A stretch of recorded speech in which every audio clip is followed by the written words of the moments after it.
Good evening aspirants. ఈ రోజు నుంచి మనం ఏం చేద్దామంటే మనం మోడర్న్ హిస్టరీని తర్వాత ఏన్షియన్ హిస్టరీని కంప్లీట్ చేసుకున్నాం. ఈ రోజు మనం మొఘల్ అయిపోయిన తర్వాత మోడర్న్ హిస్టరీ అనేది స్టార్ట్ అవుతుందండి.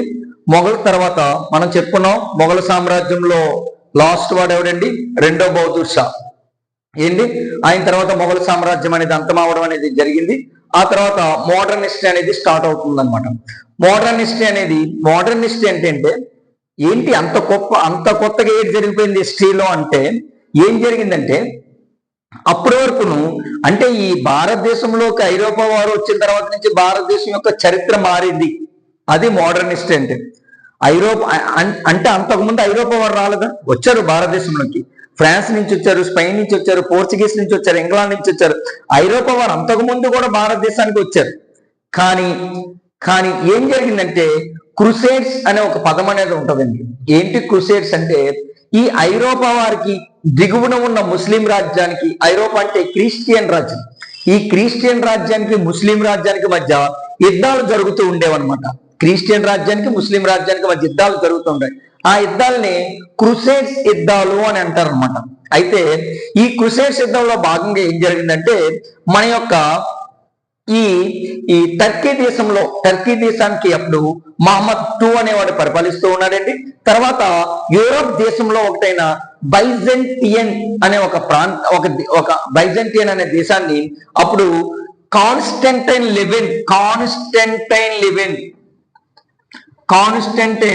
లెవెన్ అనేవాడు పరిపాలిస్తూ ఉన్నాడండి. ఈ క్రూసేడ్స్ భాగంగా అంటే ఈ క్రైస్తవులకి ముస్లింస్ కి జరిగిన యుద్ధంలో భాగంగా వీళ్ళిద్దరికి యుద్ధం జరిగిందండి. ఈ యుద్ధంలో ఏం జరిగిందంటే కాన్స్టంటైన్ లెవెన్ అనేవాడు ఓడిపోవడం జరిగిందండి. కాన్స్టంటైన్ లెవెన్ అనేవాడు ఓడిపోవడం వల్ల ఏం జరిగిందంటే ఈ కాన్స్టంటైన్ లెవెన్ బైజాంటిన్ యొక్క క్యాపిటల్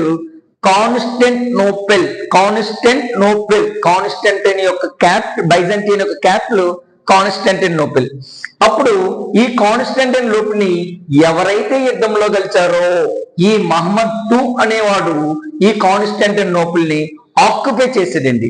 ఆక్యుపై చేయడం వల్ల ఏం జరిగిందంటే అండి ఎవరైతే యూరోప్ వాళ్ళు హ్యాపీగా దర్జాగా ఏదైనా బిజినెస్ పర్పస్ కోసం అంటే వ్యాపారం కోసం ఏం చేసేవారంటే ఈ టర్కీ మీదుగా ఇరాన్, ఇరాక్ నుండి భారతదేశానికి రావడం అనేది భారతదేశానికి వస్తూ ఉండేవారు. ఎప్పుడైతే ఈ మహమ్మద్ II అనేవాడు కాన్స్టాంటినోపుల్ ని ఆక్యుపై చేసిన తర్వాత ఏం జరిగిందంటే పాపం ఈ యూరప్ వాళ్ళు భారతదేశానికి రాకుండా ఈ మహమ్మద్ II అనేవాడు కాన్స్టాంటినోపుల్ ని బ్లాక్ చేసాడండి. Because of this is the way to enter into the south ఏషియాకి ఎంటర్ అవ్వాలంటే ఇది ఒక్కటే మార్గము, కాన్స్టాంటినోపుల్ ఒక్కటే మార్గము. ఇప్పుడు అసలు యూరోప్ వాళ్ళకి యూరోప్ వాళ్ళు భారతదేశానికి రావాల్సిన పరిస్థితి ఎందుకు అంటే యూరోప్ వాళ్ళకి ఏంటంటే ఈ నాన్ వెజ్ ఐటమ్ అంటే ఈ చికెన్ అది ఎక్కువగా తీసుకుంటూ ఉంటారు అనమాట. మాంసం అనేది ఎక్కువగా తీసుకుంటూ ఉంటారు. వాళ్ళకి మాంసం అనేది ప్రిజర్వ్ చేసుకోవాలన్నా లేకపోతే ఏదైనా చేసుకోవాలన్నా స్పైసెస్ అనేది చాలా ఇంపార్టెంట్ అయిన వస్తువులు అనమాట. అయితే మరి ఆ స్పైసెస్ ఎక్కడ దొరుకుతాయండి? సౌత్ ఏషియా కంట్రీస్ లో ఎక్కువగా స్పైసెస్ అనేవి దొరికేవి. యూరోప్ లో అవి దొరకవు ఎక్కువగా. మెయిన్లీ ఆ స్పైసెస్ కోసం, సుగంధ ద్రవ్యాల కోసం మాత్రమే వీళ్ళు సౌత్ ఏషియాకి రావాల్సిన అవసరం వచ్చింది. మరి ఏం చేస్తాం ఇప్పుడు? సుగంధ ద్రవ్యాలు దొరకవు వాళ్ళకి. ఎందుకంటే మహమ్మద్ II అనేవాడు కాన్స్టాంటినోపుల్ ఆక్యుపై చేశాడు, రహదారి అనేది మూసివేయడం జరిగింది. ఇప్పుడు మరి ఎలా అని చెప్పేసి అంటే అప్పుడు ఈ ఐరోపా దేశంలో స్పెయిన్ అనేది ఒక దేశం ఉంది. అంటే దీని పక్కన పోర్చుగీస్ అనే ఒక దేశం ఉంటుందండి ఐరోపాలో. ఇదంతా ఇరాన్, ఇరాక్ ఇక్కడికి వచ్చేటప్పటికి మన భారతదేశం అనేది ఉండడం జరుగుతుంది. ఇప్పుడు ఏం జరిగిందంటే ఈ పోర్చుగీస్ లో ఏం జరిగిందంటే పోర్చుగీస్ లో పరిపాలిస్తున్న వాడు అప్పుడు హెన్రీ, ఆడికే టైటిల్ ఏమని ఉంటుందంటే హెన్రీ ది నావిగేటర్ అంటారు అనమాట. అంటే వీరికి చాలా నావిగేషన్ అన్న ఏమన్నా సరే చాలా బాగా ఇష్టంగా ఉంటది అనమాట. ఎవరికి? హెన్రీ ది నావిగేటర్ కి. అందుకోసం స్పెషల్ గా హెన్రీ ది నావిగేషన్ స్కూల్ అనేది కూడా స్టార్ట్ చేశారు.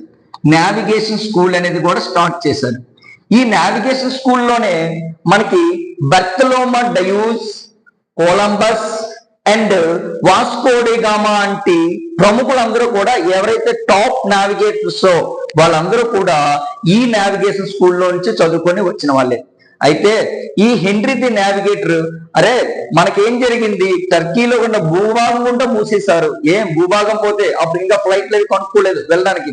భూభాగం పోతే ఓకే సముద్ర మార్గం ఉంది కదా, సీవేస్ ఉన్నాయి కదా, సీవేస్ గుండా భారతదేశాన్ని చేరుకుందాము, సౌత్ ఏషియా కంట్రీస్ ని చేరుకుందాము, అలా తెచ్చుకుందాము అని చెప్పని హెన్రీ ది నావిగేటర్ ఏం చేశాడంటే ఫస్ట్ మొట్టమొదటిసారిగా బర్తలోమా డయూస్